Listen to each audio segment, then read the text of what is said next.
I've worked Yellowstone for 11 years, and I've never heard dispatch go that quiet after a radio call. Not quiet like they were busy, not quiet like someone stepped away from the desk.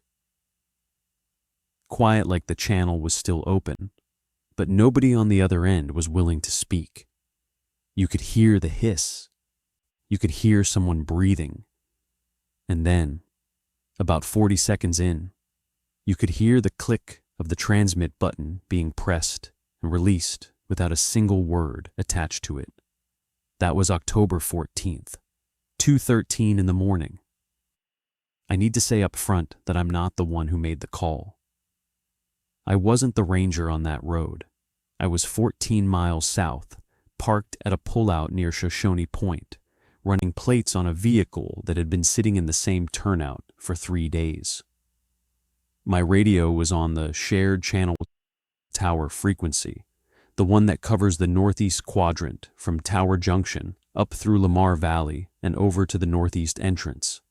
I heard the whole thing in real time, or what there was to hear. That's the part I keep coming back to, because there should have been more. Let me back up. My name's not important. I'll go by my initials. DM.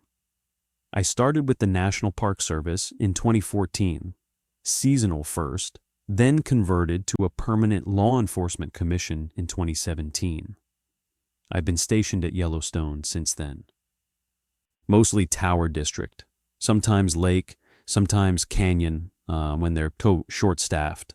I've done wildlife jams, DUIs, lost hikers, one fatality from a fall near Uncle Tom's Trail, a handful of bison gorings. You work here long enough, you see the full range of what a national park can do to people who forget where they are.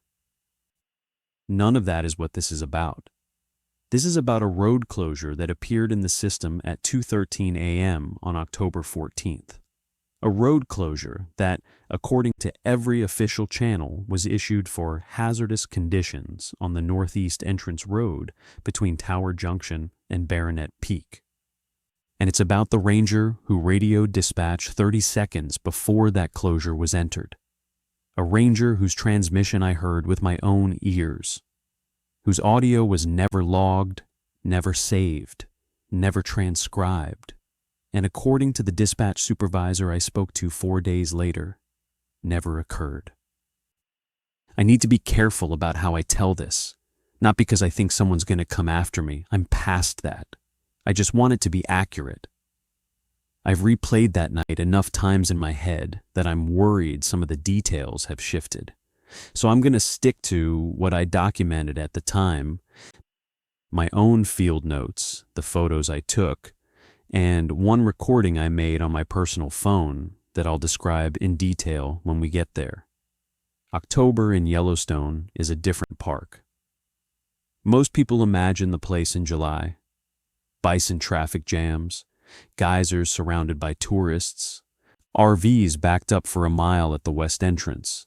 That's real, but it's not the park I know. By mid-October, most of the interior roads are either closed or about to close. Grand Loop traffic drops to almost nothing after dark. The only people left are a handful of late-season campers, the Winterkeeper crews getting the lodges buttoned up, and us. Law enforcement and maintenance, mostly working nights, mostly alone. The northeast entrance road is one of the last sections to close for winter because it connects Cook City. People live in Cook City year-round, and for most of the winter, the only way in or out is that road. So it stays open later than everything else, but it's also one of the most remote stretches in the park. Once you pass Tower Junction heading northeast, you're climbing through the Lamar Valley, then into the Absaroka Range. Cell service disappears about 2 miles past the Yellowstone River Bridge. After that, it's radio or nothing. The ranger who made the call that night was a seasonal named Carla Dunn. I didn't know her well. She'd come on in May, worked through the summer mostly in Canyon District, and had been reassigned to Tower for the shoulder season to help with road patrols and wildlife monitoring. She was, I want to say, late 20s, quiet, professional. She kept to herself in the ranger station, ate lunch in her vehicle. I'd spoken to her maybe 5 times total, always about work. She seemed competent. I remember thinking she was probably going to convert to permanent the following year. Carla was assigned a solo night patrol on the northeast entrance road that evening. This is normal. In October, we run single ranger patrols on the open roads from about 10 p.m. to 6 a.m. It's mostly checking for vehicles that shouldn't be there, watching for wildlife on the road, making sure nobody's set up an illegal camp. Occasionally, you'll encounter a drunk driver coming back from Cook City. It's quiet work. Most nights, nothing happens. Carla checked in with dispatch at 10:47 p.m. Standard call. Unit number, location, status. She was at Tower Junction, beginning her eastbound sweep. Dispatch acknowledged. Everything normal. She checked in again at 12:15 a.m. She was near the Lamar Buffalo Ranch, about halfway through the valley, reported no traffic, no issues. Dispatch acknowledged. Still normal. The next transmission, the one I heard, came at 2:13 a.m. I need to describe exactly what I heard, because this is where the official record and my experience diverge completely. I was sitting in my vehicle at the Shoshone Point pullout, engine running, heater on. I had the tower frequency on my dashboard radio and was filling out a vehicle report on the laptop. The radio had been silent for at least 40 minutes, normal for that hour. Then the squelch broke, and I heard Carla's voice. She said, and I'm going to do my best to get this verbatim. She said, Tower Dispatch, this is 471. I'm at mile marker 27 on the northeast entrance road. I need to report and then she paused. Not like she was interrupted, like she was looking at something and trying to decide what word to use. The pause was maybe 3 seconds. Then she said, there's a blockage across the road. Full lane. I'm going to need maintenance notified. Dispatch didn't respond immediately. That wasn't unusual. Sometimes there's a delay. Sometimes the dispatcher is handling something on another channel, but after about 10 seconds, Carla transmitted again. This time, her voice was different, not panicked, more clipped, like she was speaking more carefully. She said, Dispatch 471, the blockage is not a tree. I need you to log this. I'm at mile 27. Approximately 200 yards past the Soda Butte Creek Bridge. The road is obstructed by another pause. Longer this time, maybe 5 seconds. Then, I don't know how to describe this. It looks like the road surface itself has been displaced. I'm going to get out and take a closer look. That was the last thing Carla Dunn said on the radio. What happened next is what I can't stop thinking about, because the channel didn't close. Carla's radio stayed on transmit. I could hear ambient sound, wind, her boots on pavement, the tick of her vehicle's engine cooling. Then I heard something I initially took to be an elk bugling. It was that kind of pitch, high, drawn out with a raspy quality. But it was October 14th. Elk rut in Yellowstone typically winds down by early October, and the sound was wrong. It didn't taper off the way a bugle does. It stayed at the same pitch and then just stopped, like a recording being cut. Then I heard Carla say something, but not into the radio. It was distant, off mic, like she was speaking to someone standing near her. I couldn't make out the words, just the cadence. Short. A question maybe, then nothing for about 15 seconds. Then the transmit button was pressed and released. No voice, just the click. Then again. Press, release, no voice. Then the channel went dead. I sat there for about 30 seconds, waiting. Then I keyed my own radio. Dispatch, this is 226. Did you copy that transmission from 471? Sounded like she might need a welfare check. Silence. I tried again. Dispatch, 226. Do you copy? 10 more seconds. Then the dispatcher came on. A guy named Rich Barlow, who I'd worked with for years, he said, and I remember this exactly. 226, dispatch, we copy, stand by. Stand by, that's it. No acknowledgement of Carla's transmission. No request for clarification. No dispatch of backup. Just stand by. I waited 5 minutes. Then I called again. Dispatch 226, requesting status on 471. She reported a road obstruction at mile 27, northeast entrance, and her radio went open mic. Do you have contact? Rich came back on, and his voice was flat. I don't mean calm, I mean flat. Like he was reading something. He said, 226, be advised. The northeast entrance road is now closed between Tower Junction and the northeast entrance due to hazardous conditions. Closure is effective immediately. All units are to avoid the closure area. I said, Rich, did you hear Carla's transmission? She's out there alone. There was a long pause. Then, 226, the closure has been entered into the system. No further units are to enter the closure area. Acknowledge. I acknowledged. I didn't have a choice. When dispatch issues a closure and tells you to stay out, you stay out. But I want to be clear about what I was feeling at that moment. It wasn't fear yet. It was confusion.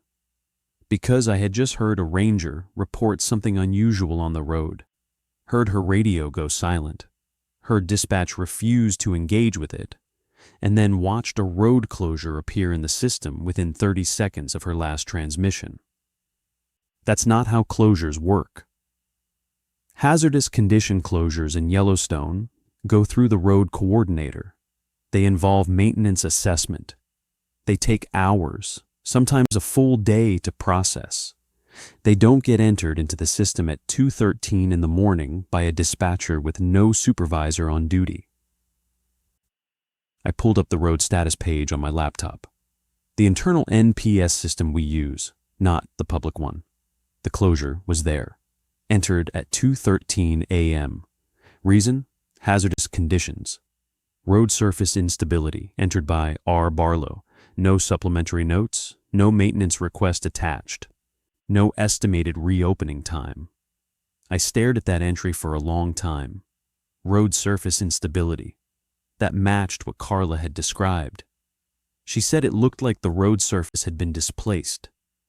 But how did Rich know that? He hadn't acknowledged her transmission. He hadn't asked her any follow-up questions. He hadn't relayed it to maintenance. He'd just entered the closure. Like he already knew what she was going to find. I didn't sleep that night. I stayed at my pullout, watching the radio, hoping Carla would come back on. She didn't. Nobody else transmitted on the tower frequency until shift change at 6 a.m. At 6:15, I drove to the tower ranger station. I wanted to find Carla. I wanted to see if she'd come back on her own. The lot was mostly empty. Just the shift change vehicles. Carla's assigned truck, a white Silverado with NPS markings, Unit 471, was not in the lot. I went inside. The day shift supervisor was a woman named Gina Torres. Experienced, no nonsense, someone I trusted. I told her what I'd heard on the radio. I told her about the closure. I told her that Carla hadn't returned and her vehicle was missing. Gina listened. Then she pulled up the dispatch log on her terminal. She scrolled through the overnight entries. She turned the screen toward me. There was no record of Carla's 2:13 a.m. transmission. None. The log showed her 12:15 a.m. check-in, and then nothing until the road closure entry at 2:13. According to the official dispatch record, the closure was initiated by dispatch based on a report from maintenance personnel.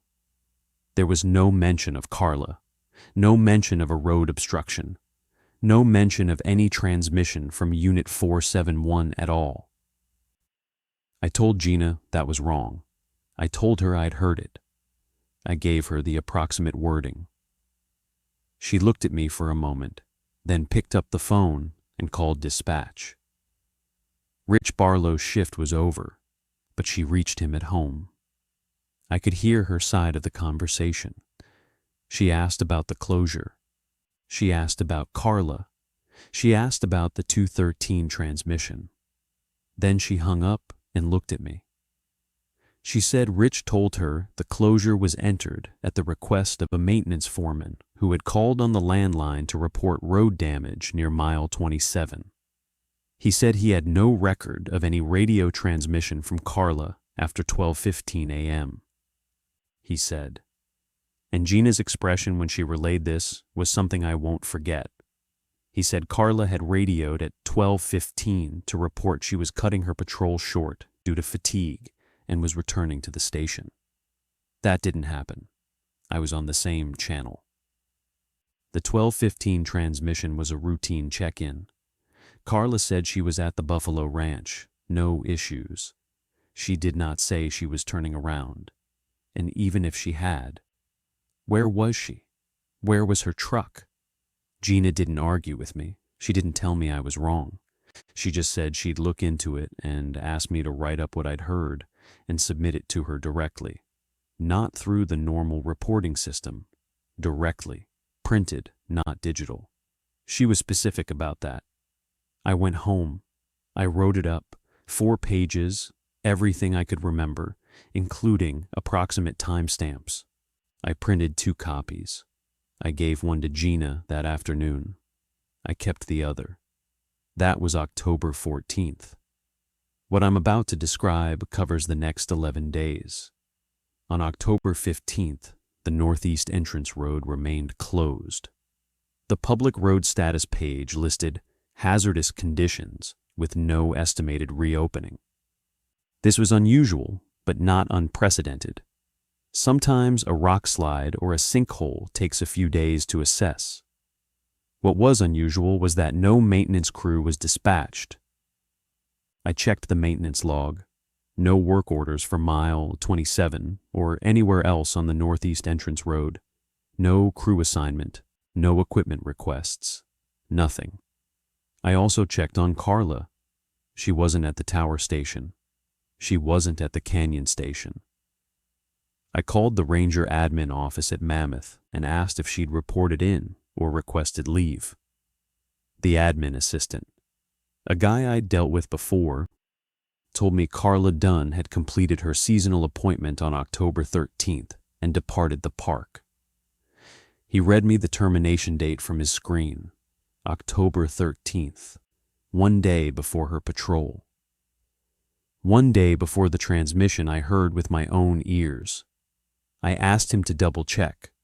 He did. He confirmed it. Carla Dunn's employment ended October 13th. According to the system, she wasn't a park employee on October 14th. She couldn't have been on patrol that night because she had already left. I went back to Gina. She was in her office, and when I told her what admin had said, she closed the door. She told me something that reoriented everything. She said she'd gone into the radio room that morning and pulled the raw audio files from the tower frequency overnight recording. Every dispatch channel in Yellowstone is recorded automatically. It's a digital system, logs continuously, stored on a local server for 90 days before archiving.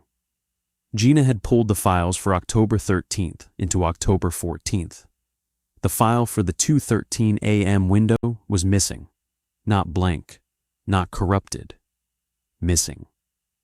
The recording jumped from 1:47 a.m. to 2:38 a.m. 51 minutes of audio simply did not exist. Gina said the system showed no gaps, no errors, no file deletion records. It was as if that segment had never been recorded. But here's the thing, and this is what made Gina's hands shake when she told me. The recording from 12:15 a.m. was there, and it didn't match what Rich Barlow had claimed. In the recording, Carla's 12:15 check-in was exactly what I remembered.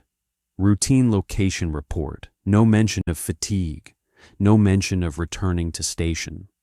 Rich's response was a standard acknowledgement.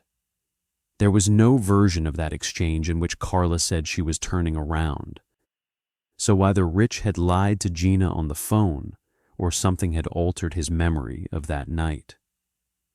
And the raw audio that would have settled the question of what Carla said at 2:13 and what happened after had been excised from a system that doesn't have a manual delete function accessible to dispatchers. Gina told me to keep my printed report somewhere safe. She said she was going to escalate it, but she wanted to do it carefully. She didn't explain what carefully meant, and I didn't push. I trusted her. On October 16th, I drove to the Tower Junction end of the Northeast Entrance Road. The closure barricade was up.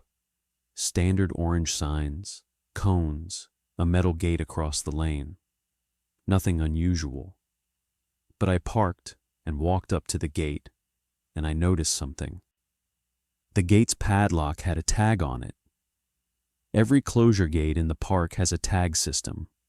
You attach a tag with the date, the authorizing official, and the reason. The tag on this gate read, October 14th, 0213, road surface. Do not remove. A UTH : district. No name, no specific district. Just district. I've never seen a closure tag without a name. I photographed it. I also looked past the gate, down the road. The Northeast Entrance Road from Tower Junction follows the Yellowstone River for a while before climbing into Lamar Valley. From the gate, I could see maybe a quarter mile of pavement before the road curved. The visible section looked normal. No damage, no displacement, no reason for a closure. I wanted to walk in. I almost did. But closure orders are closure orders, and if I was caught inside a closed road without authorization, it would end my career. So I stood at the gate and looked, and I noticed one more thing. There were no tire tracks on the road beyond the gate. Not Carla's truck, not a maintenance vehicle, nothing. The road surface was damp from overnight frost, and it was clean, as if no one had driven on it recently. But Carla had been on that road. I'd heard her there. Someone had closed the gate after she entered, and no one had gone in after her. On October 17th, I spoke to Rich Barlow, not officially.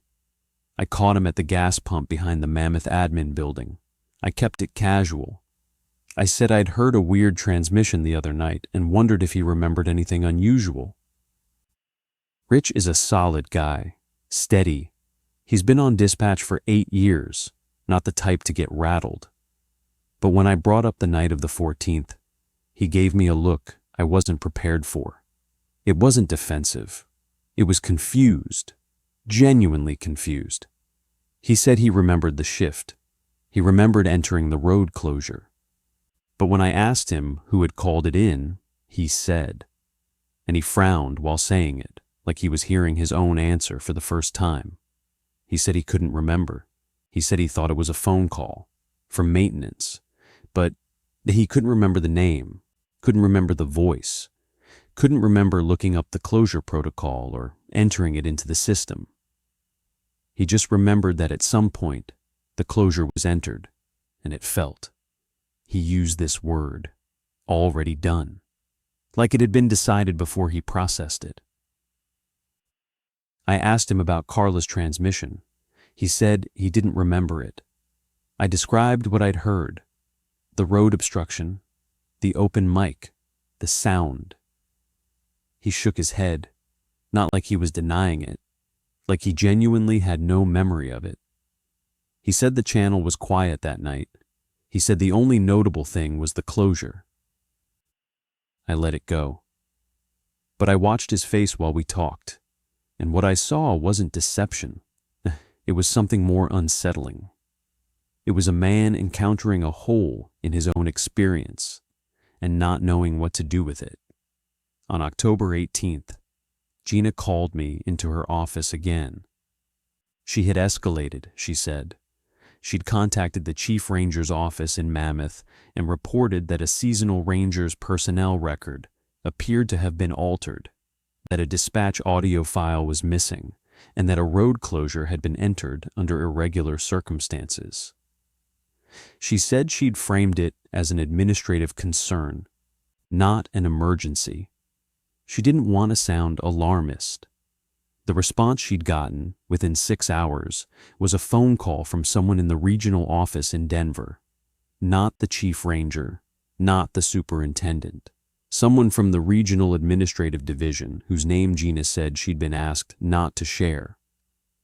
This person told Gina that the situation had been reviewed, that the road closure was consistent with standard protocols, that Carla Dunn's separation date had been confirmed as accurate, and that any further inquiries should be directed through the regional FOYA process. Gina said the conversation lasted less than 3 minutes. She said the person was polite. She said they used her first name, which she had not given them, FOIA. They told the sitting district supervisor to file a Freedom of Information Act request about her own ranger, about an event in her own district. That's not how any of this works. FOIA is for the public. It's for journalists and researchers and citizens. You don't tell an NPS supervisor to FOIA her own operational records, unless you're telling her in bureaucratic language to stop asking through internal channels. Gina didn't say anything else. She just looked at me, and I understood that whatever she was going to do next, she was going to do it quietly, and I was going to need to do the same. On October 19th, I did something I probably shouldn't have. I drove back to the closure gate at Tower Junction. It was after dark, around 8 p.m. I parked my personal truck, not my patrol vehicle, at a pullout about a quarter mile before the gate. I walked to the gate on foot. I told myself I was just going to look. The tag was different, the one I'd photographed 3 days earlier, October 14th. 0213, road surface, do not remove, of the 8th District, was gone. The new tag read, October 14th, seasonal closure, weather/wildlife, auth, superintendent. Standard language, completely unremarkable. The kind of tag you'd find on any road closure in the park. If I hadn't photographed the original, I would have had no reason to question it. But I had the photo, on my phone, time-stamped October 16th. I stood at the gate and listened. It was a clear night, very cold, probably mid-20s. No wind. The kind of silence that only exists in Yellowstone after the tourists are gone.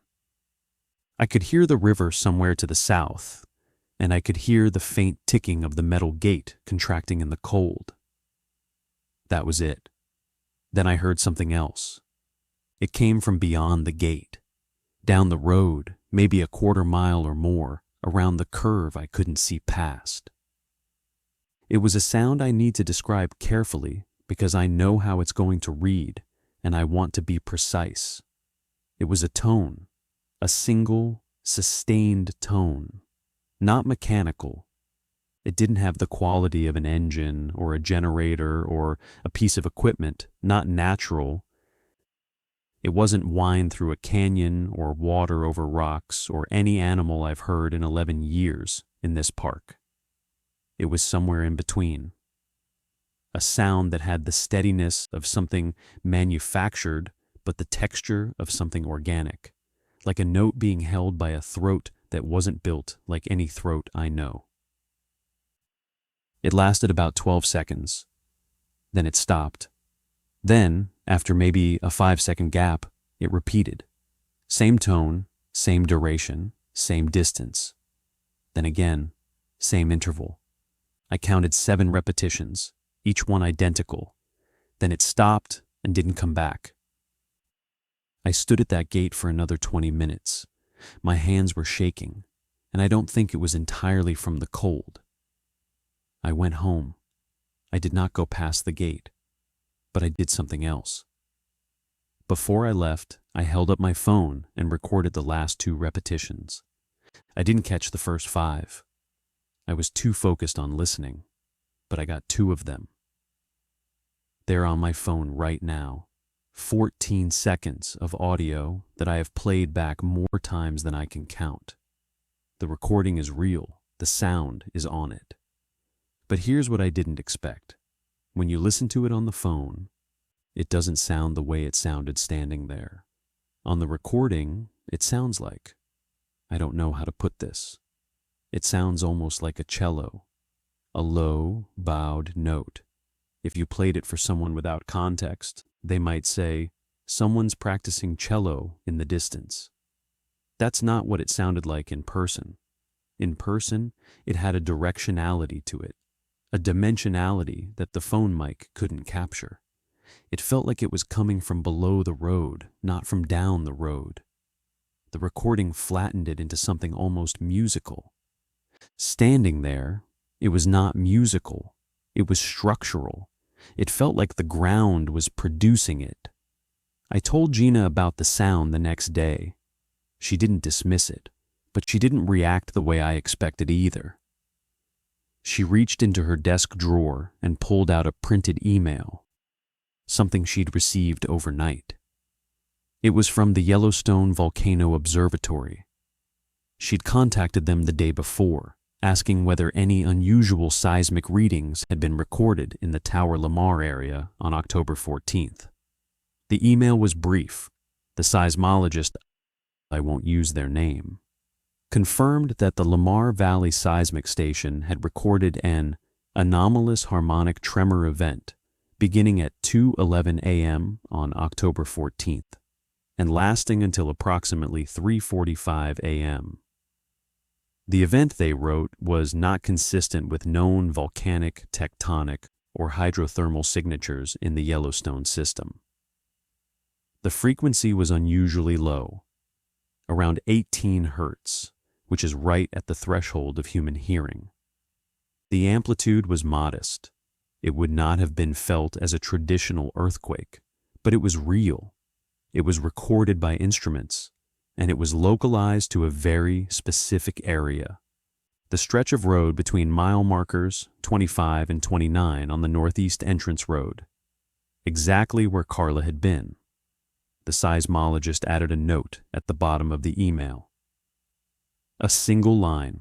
We have flagged this event for review, but have been advised by Park Administration that the area is currently under closure, and ground truthing is not authorized at this time. Not authorized, the Yellowstone Volcano Observatory, the people whose entire job is to monitor underground activity in a supervolcano, had been told they couldn't go check their own readings on a road that was closed for weather and wildlife. Gina and I sat with that for a while. Neither of us said much. There's a point in something like this where the weight of what you're looking at exceeds the framework you have for processing it, and you just sit with it. On October 20th, I tried to locate Carla Dunn outside of NPS systems. I had her full name and approximate age. I searched public records. I checked social media. I tried the seasonal housing roster from the previous summer. I found almost nothing. A LinkedIn profile that hadn't been updated since 2022. A Colorado driver's license address that, when I mapped it, corresponded to a UPS mailbox store. No Facebook, no Instagram, no emergency contact on file in the system. That field was blank, which shouldn't have been possible because NPS requires it for all employees. I found one thing. In the housing roster from June, Carla had listed a previous employer, the Bureau of Land Management, Ely District, Nevada. She'd worked there for 2 seasons before coming to Yellowstone. I called the Ely District office. The person I spoke to checked their records and told me they had no one by that name in their employment history. I want to be clear about what I'm saying. I'm not suggesting Carla wasn't a real person. I saw her. I spoke to her.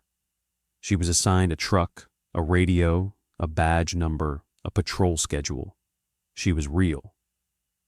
But every record that would let me trace her outside of the park was either missing, blank, or contradicted by the source it pointed to, as if her existence was only verified within the boundaries of Yellowstone itself. On October 21st, 2 things happened. The first, I drove out to the closure gate again, in daylight this time, in my patrol vehicle. The gate was open, not unlocked. Open. The barricade signs had been moved to the shoulder. The cones were stacked neatly by the guardrail. There was no tag on the gate, and the road status system, when I checked it on my laptop, showed the northeast entrance road as open. Status: normal. No closure record. The entry from October 14th, the one I'd seen Rich enter at 2:13 a.m., was gone. Not marked as resolved, not updated. Gone. The system showed no closure had been issued for the northeast entrance road in October at all. I drove in. I know I said I wouldn't, but the road was officially open. There was no order keeping me out, and I needed to see mile marker 27. I drove slowly. The road was in perfect condition. Smooth asphalt, clear lanes, normal signage. I passed through Lamar Valley without seeing anything unusual. The river was low. A few bison grazed near the road. Everything looked exactly the way it was supposed to look. I reached mile marker 27 at 10:42 a.m. I slowed to a crawl and then stopped. The road surface at mile 27 was new, not patched. New. A section approximately 60 feet long and spanning both lanes had been repaved. The new asphalt was darker than the surrounding road, smooth, unmarked by weather or traffic. It looked like it had been laid within the past few days. It was precise work, clean edges, proper grading, seamless transitions. This was not emergency patching. This was a professional repave. But there was no work order. No maintenance crew had been dispatched. No equipment had been logged. And the old road surface, the one Carla had described as displaced, was just gone, replaced by something that looked like it had never been damaged at all. I got out. I walked the new section on foot. It felt normal underfoot, solid, stable. I crouched down and put my hand flat on the surface. Cold asphalt, normal texture, normal density. I don't know what I expected. Vibration, warmth, something. There was nothing. But at the edge of the repaved section, on the southbound shoulder, I found something. It was a radio, an NPS handheld. A Motorola APX, the same model we all carry. It was lying in the gravel just off the road surface, partially covered by frost-browned grass. The battery was dead. The casing was scuffed, but intact. I picked it up and checked the asset tag on the back. Unit 471, Carla's radio. I put it in an evidence bag. I photographed its location. I noted the GPS coordinates. And then I noticed something about the ground where the radio had been lying. The gravel in that spot was different, not a different type, but different temperature. I'd been crouching with my bare hands on the cold ground for a few minutes, and I could feel it. The gravel within about a 2-foot radius of where the radio had been was warm, not hot, maybe 20 degrees warmer than the surrounding ground. In October, At 10,000 feet of elevation, I'm correcting myself, it's about 6,000 there. At 6,000 feet, on a morning when the ambient temperature was 31 degrees. I put my hand on the warm spot for about 10 seconds. It felt like touching the hood of a car that had been parked in the sun for an hour. Except there was no sun. It was overcast, had been all morning, and the warmth was localized.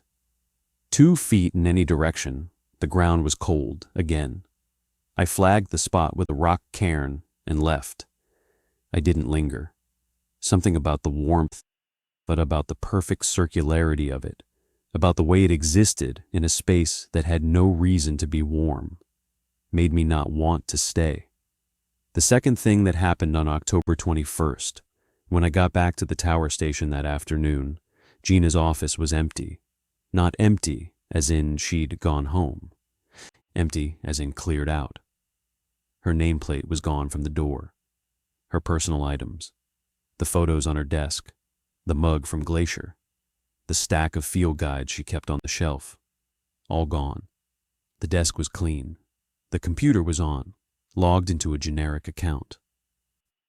I asked the admin clerk what had happened.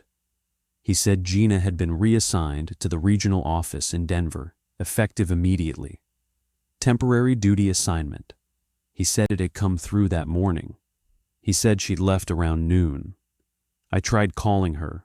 Her NPS phone went to a generic voicemail. I tried her personal number. It rang 6 times and went to voicemail. I left a message. She didn't call back. She didn't call back that day. She didn't call back that week. She hasn't called back. I want to stop here and say something about what institutional silence actually feels like when you're inside it. It's not dramatic. Nobody threatens you. Nobody pulls you into a room and tells you to keep your mouth shut. It's quieter than that. It's the way a database entry disappears without a log trace. It's the way a personnel file gets a new separation date. It's the way a supervisor gets moved to a different state within 12 hours of escalating a concern. It's the way nobody tells you to stop. They just make sure that every pathway you'd normally use to move forward has been rerouted into dead air. You're not silenced. You're just made alone. And alone people stop. I didn't stop. But I want to be honest about why. It wasn't courage. It was the radio. Carla's radio, sitting in the evidence bag in my truck, was. I don't know how else to say this. It was warm, not room temperature. Warm. The way it had been when I picked it up. Even in the evidence bag. Even in my truck. Even 8 hours later. It held the warmth. I checked it that night in my quarters. Took it out of the bag. Held it in my hands. Warm. Like something inside it was still running, even though the battery was dead and the display was blank. I charged it. I know I shouldn't have. It was technically evidence and I should have booked it properly. But I charged it. The screen came on. The radio powered up normally. It synced to the tower frequency without issue. The settings were standard. The channel assignments were correct. The unit ID displayed as 471. But there was one thing that wasn't standard in the radio's call log: the internal record of transmissions. There were entries after 2:13 a.m. on October 14th.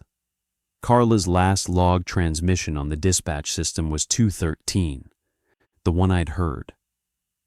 The one dispatch said never happened, but the radio's internal log showed additional transmissions at 2:17, 2:23, 2:31, 2:44, and 3:12 a.m. 5 more transmissions after the one I'd heard. Each one showed as outgoing. Each one was logged as approximately 4 to 7 seconds in duration. Each one showed the channel as tower frequency. 5 transmissions that never reached dispatch, or reached dispatch and were never acknowledged, or reached dispatch and were deleted. I didn't have the audio for those transmissions. The radio doesn't store audio internally, just the log metadata. But the timestamps were there. Carla had been transmitting for another hour after her radio went silent on my end. She'd been trying to reach someone, and either the signal didn't get out, or it did, and no one responded. Or it did, and someone responded on a channel I wasn't monitoring. On October 22nd, I went back to mile 27. I brought a thermometer, a simple infrared point and shoot, the kind we use for checking engine temperatures during vehicle inspections. The warm spot was still there. I measured it at 57 degrees Fahrenheit. The ambient ground temperature 3 feet away was 29 degrees. The differential was 28 degrees, localized to an area I now measured at almost exactly 7 feet in diameter. I also brought a long screwdriver from my toolkit. I pushed it into the gravel at the center of the warm spot. It went in about 4 inches, then hit something solid. I expected rock. This didn't feel like rock. The screwdriver didn't scrape or skip the way it does on stone. It stopped, firm, flat, unyielding, like a plate, like a surface that had been placed there intentionally. I pushed the screwdriver in at the edge of the warm spot. Same thing. 4 inches of gravel, then a hard, flat surface. I tried a spot between them. Same result. Whatever was under the gravel was uniform and extended at least across the full diameter of the warm area. Then I noticed the new asphalt, the 60-foot repaved section. I walked out onto it and aimed the infrared thermometer at the road surface. The normal road on either side of the section read 28 degrees. The new section read 44 degrees, 16 degrees warmer than it should have been, across the entire 60-foot length. Something under the road was generating heat. I stood on the new asphalt and, I'll admit this, I put my ear to the ground. I felt ridiculous doing it, like a child playing tracker. But I did it, cheek flat on the cold, warm blacktop. And I listened. I heard it, not the tone from the other night, not that sustained, almost cello note. This was lower, below hearing almost, more felt than heard.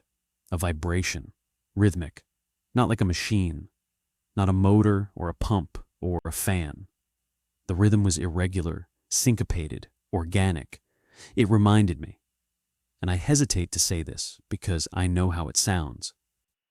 It reminded me of breathing, not human breathing, something larger, something with a much longer cycle. An inhale that lasted maybe 15 seconds, a pause, an exhale that lasted 10. Then a longer pause. Then it repeated. I lay on that road for 4 minutes. I timed it on my watch. The breathing. I'm going to call it that because I don't have a better word. The breathing didn't change. It was consistent, patient. Whatever was producing it was not reacting to my presence. It was simply doing what it did. I got up. I got in my truck. I drove back to the station.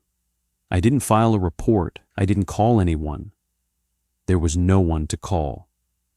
My supervisor had been disappeared to Denver. My dispatcher apparently had no memory of the pivotal event. The seasonal ranger who'd found the anomaly had been retroactively terminated from the employment system, and the Volcano Observatory had been told not to investigate their own data. I sat with that for 2 days. October 23rd and 24th, I did my regular shifts. I said nothing. I patrolled my assigned roads. I ran plates. I responded to a call about a coyote on someone's porch near Mammoth. Normal work. But every night I'd come home and take Carla's radio out of the evidence bag and hold it. It was still warm. It was always warm. On October 24th, the radio did something new. I was sitting at my desk, the radio on the table in front of me, powered on but silent.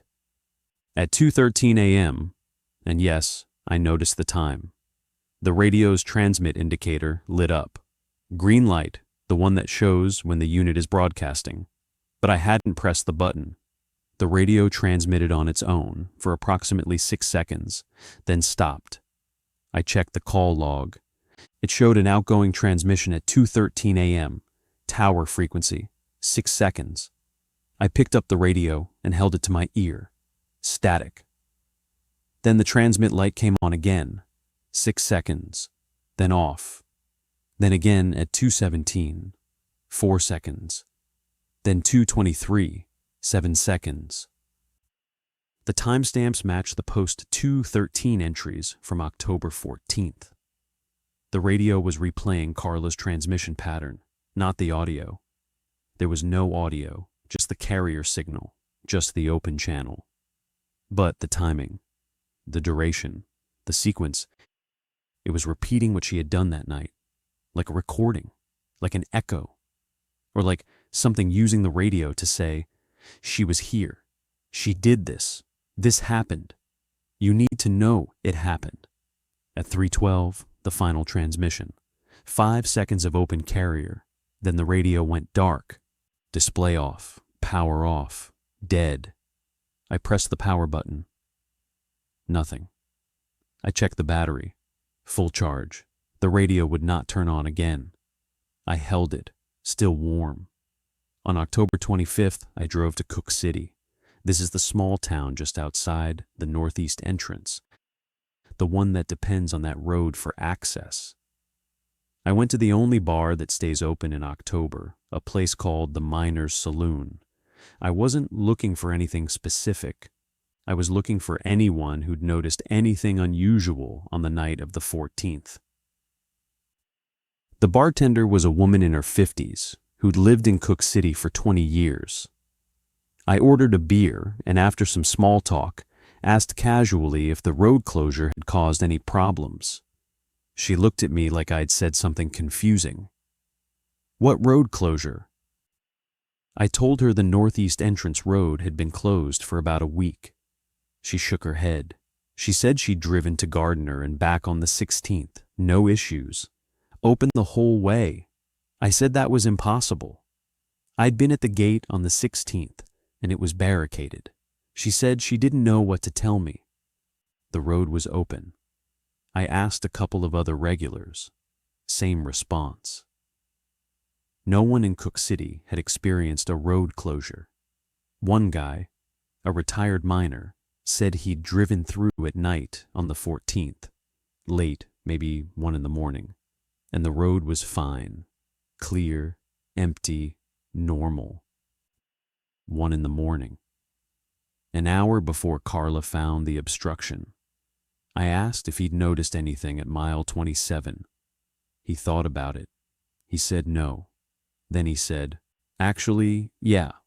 There was a woman pulled over on the shoulder around there, Ranger truck. I thought maybe she was doing a speed check, so I slowed down. He laughed.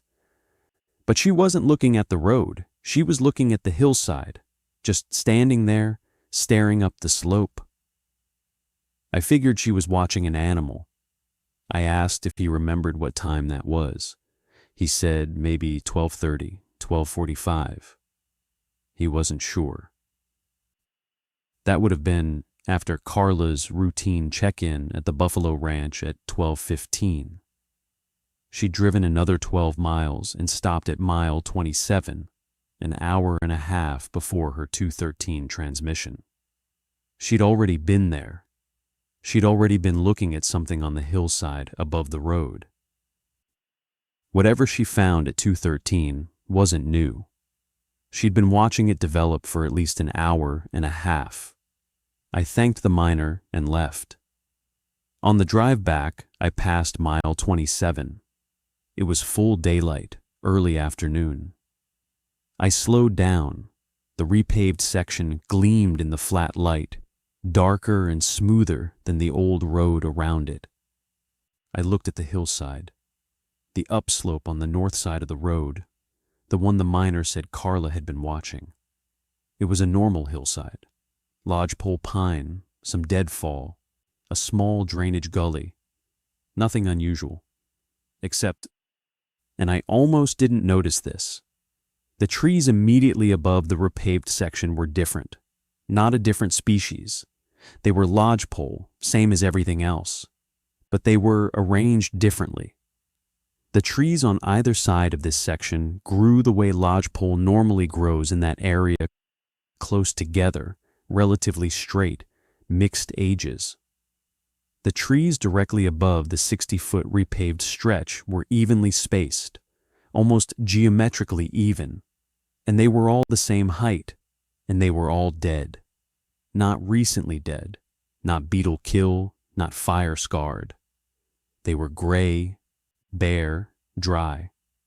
They looked like they'd been dead for decades. Standing dead timber in a grid pattern, directly above the warmest section of road, surrounded on all sides by healthy, living forest. I counted them.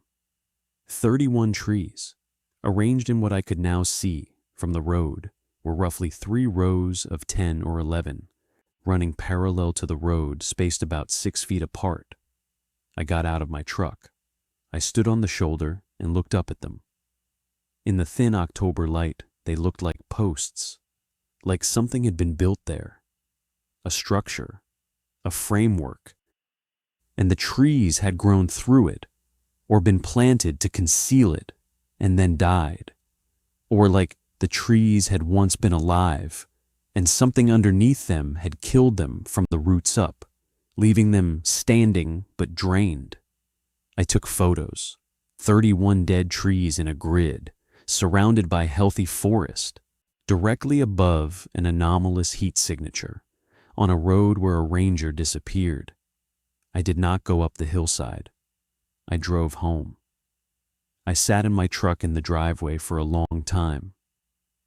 I kept thinking about what Carla had said on the radio. The road surface itself has been displaced, not damaged, not cracked, displaced, as if the road had been pushed aside from below.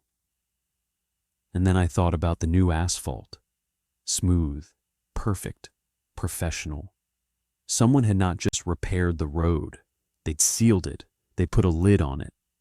On October 26th, I submitted a FOIA request to the National Park Service for all maintenance records, road closure records, dispatch logs, and seismic monitoring correspondence related to the Northeast Entrance Road from October 1st through October 25th. I used my personal email and my home address.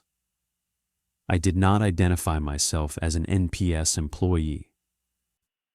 On October 27th, one day later, which is roughly 29 days faster than any FOIA response I've ever seen, I received a reply, not a letter, an email sent at 4:11 a.m. from an address at the DOY domain. The email said my request had been reviewed and processed, and that no responsive documents were located. It said the search had covered all relevant NPS, USGS, and DOY databases. It said I could appeal within 30 days. No responsive documents, meaning, according to the federal government, nothing happened on that road in October. No closure, no maintenance, no seismic event, no missing ranger, no dispatch logs, nothing. I forwarded the email to my personal backup account and printed it. October 28th, I was in bed. It was late and after midnight. I couldn't sleep. I was lying in the dark, thinking about the trees, about the grid pattern, about the warmth. And my phone rang. I picked it up. The caller ID said NPS Dispatch. But it wasn't Rich Barlow's extension. It was a number I didn't recognize, an internal number, but not one from Tower or Mammoth or any station I knew. I answered. There was silence on the line, then a sound. The sound, the tone, the sustained, low, resonant tone I'd heard at the gate, except now it was coming through my phone speaker, and it didn't sound like a cello anymore. It sounded close, present, like whatever was making it was right there. Not on a road 20 miles away, right there. It lasted about 8 seconds. Then a voice. Carla's voice. I recognized it. The same cadence, the same careful pronunciation. She said, 471, Tower Dispatch. I'm still at mile 27. A pause. Then, the road is open now. You can come. The line went dead. I sat in the dark holding my phone, and I want to tell you that I was brave, that I got dressed and drove out there and found answers. I didn't. I sat in the dark until my hands stopped shaking, and then I sat some more. Because what I heard in Carla's voice wasn't distress. It wasn't fear. It wasn't a recording or an echo or a trick. It was invitation. It was patient and calm and clear, and it sounded like someone who had found what she was looking for and wanted to share it. That was more frightening than a scream. On October 29th, I called in sick. I sat in my apartment and went through everything I had, my field notes, my photos, the FOIA response, the infrared readings, the phone recording from the gate, Carla's radio, dead and warm on my kitchen table. I laid it all out and tried to see it as a whole. Here's what I came to. Something exists under the northeast entrance road near mile 27 in Yellowstone National Park. It is large enough to generate a detectable heat signature across at least 60 feet of road surface. It produces a low-frequency sound that registers on seismic instruments as a harmonic tremor. It may have been there long enough for the tree grid above it to have grown, died, and remained standing. It became active, or more active, on October 14th, disrupting the road surface from below. A ranger found it. That ranger transmitted a report. That report was erased from every system capable of recording it, and the ranger herself was erased from employment records.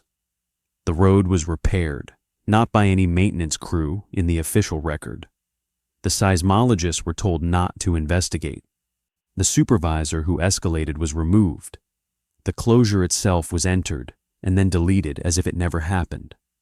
And now, the thing, whatever it is sealed under fresh asphalt, warm and breathing, and every person and system that should be asking questions has been methodically, quietly, prevented from doing so.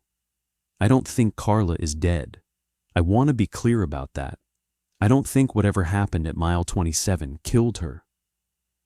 The phone call, her voice. It didn't sound like a ghost or a recording. It sounded like someone who was still there, still at mile 27, still observing. But I don't think she's coming back. I think she went somewhere that doesn't have a return path. I think the road opened under her, not violently, not like a sinkhole, but like a door. And she went through it, and then it closed, and someone paved over it. And now she's transmitting from somewhere that the radio can reach, but that I can't. No, I turned in Carla's radio to the evidence locker on October 30th. I filled out the tag. I listed it as found property, location mile 27, northeast entrance road. The clerk looked at it and asked why it was warm. I said I didn't know. He logged it and put it on the shelf. I checked the evidence locker on November 2nd. The radio was gone. The log entry had been modified. It now showed the item as return to employee. Employee name, Carla Dunn. Return date, October 30th. The same day I'd turned it in. I stopped after that.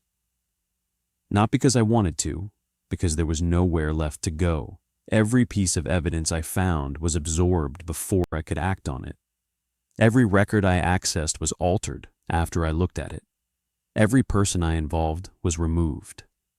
The system wasn't fighting me. It was metabolizing me. Everything I did became part of the concealment.